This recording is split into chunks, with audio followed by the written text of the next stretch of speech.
It's Sebi and meron akong i-share sa inyo sobrang legit na product at deserve niya ang hype ngayon sa market. It's the Castor Pimple Patch.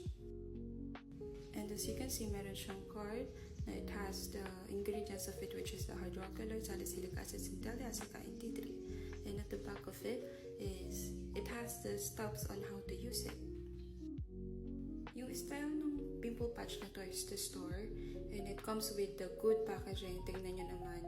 At sobrang bango niya guys, amoy siyang mint. Super sold ng product and for me, it's 10 out of 10 sa packaging because hindi siya mapapasukan ng bacteria. And look, meron siyang double paper at the back para much more pa maprotektahan yung mga pimple patch nyo.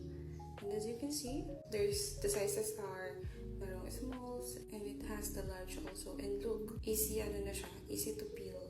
Yan. Sobrang easy niya lang i-peel guys. And super dikit nito guys. Kaya super perfect nito. Hindi siya mabilis matanggal.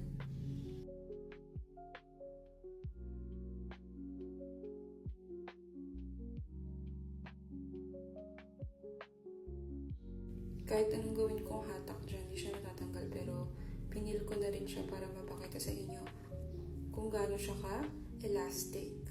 So if you want this product, nandiyan sa Yellow Basket, check out na!